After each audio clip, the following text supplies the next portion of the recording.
Welcome back to Pez RC. Here we are on the third day of the Mammoth repaint.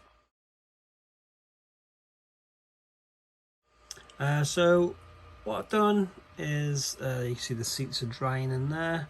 I'd masked off again these parts here and sprayed them up in situ so that I didn't have to take this giant piece of plastic off and all the electronics that go with it underneath there. As you can see, there's the sound system, the ESS Dual, that's got two hefty speakers that gives the Mammoth a bit of a growl. So I'll just give you a bit of a look in here while we're in here. So at the moment we're running a quick run 1080. We've got the cross board that connects all the lights and everything together. There's a Castle battery eliminator circuit hidden down there, which draws power direct from the battery and gives it to the two steering servos. There you've got a gear change servo, which is the Traxxas one that came out with my TRX4. Let's move this out of the way a second. We've got the Cross RC 560 can there, which is a brushed system. I have thought about at some point trying something like a 1800 kV quick run on there, but a brushless system, but with a censored one, which would be quite nice. But that's for the future.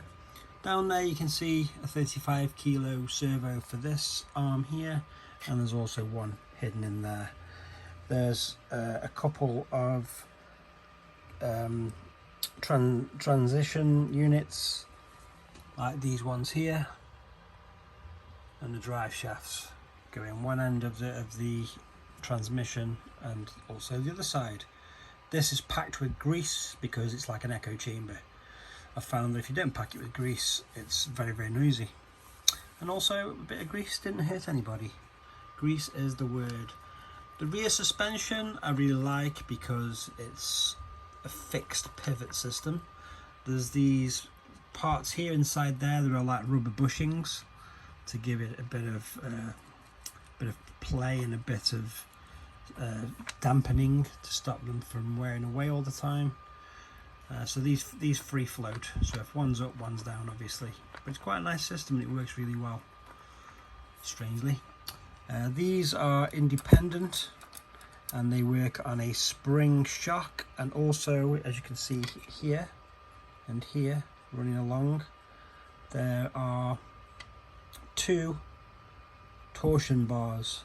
Now they run inside these arms and you set them up so that they help and assist with the torsion on the spring damper.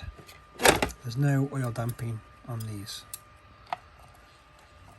Okay, same on this side and same on the other.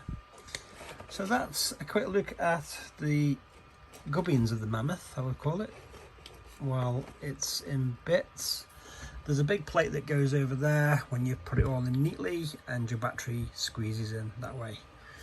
But there's still plenty of room. Okay, so as you can see now, we'll look at the finish, and it's come out pretty well. It's the base coat. It's not perfect because I don't need it to be, and I can't get any better. So it's come out better than I thought it would. It's stripped the paint back quite well with the bio strip, and still got the masking tape on these because I've not finished yet. So what I've got to do now is I'll show you this while we're here. There's the winch housing, which sort of goes on there like that. Yeah, so what I'm going to do is I should really paint this green, these fuel tanks. I should paint them green to be completely scale, and I'm not sure because I kind of like the fact that you can only see them a little bit anyway. They go and sit inside there and take up all this room. I was tempted, I was very tempted to get the Dremel and cut this whole section off because a lot of the MAZ 537s that you see online, the real ones, have got this section missing, and you can see the fuel tanks, they get exposed.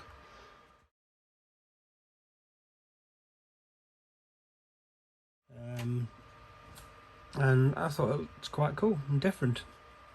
But at the moment I'm going to leave them on and weather them up. I could always do that another day.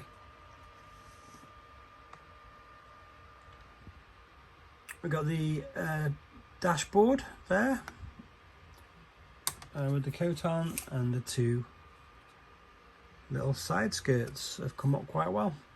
So we're rocking and rolling. Now, another thing that I did was I purchased some more of these from Green's Models, these ladders. At the moment they're sort of the set that I've got hiding up there, but I'm always wary of them going missing. And I've been also toying with 3D designing different ones of these that are shorter. They sort of go that way.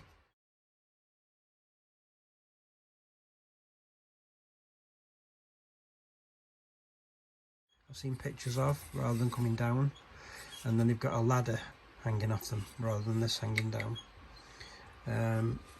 So I got these just in case I did decide to do that.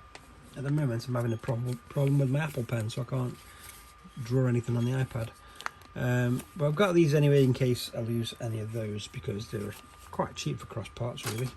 But the main event, the reason why I was shopping at Green's anyway, was the replacement front bumper, because the original one I'd cut to make more clearance, and with this build we're going for scale, so we want the original big flat angle iron bumper that we had originally. So I'm going to think about whether I spray the red and white stripes down the ends, or whether I put the black and yellow ones on, or leave it black, or spray it green. I don't know. I'm going to look at some more pictures of real ones and see which one I fancy on that one.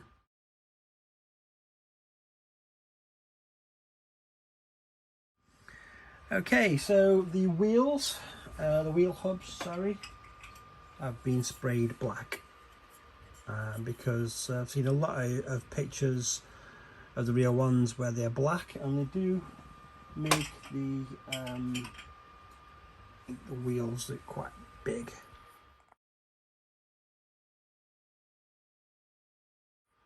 And they're black, so that's quite cool, in my opinion.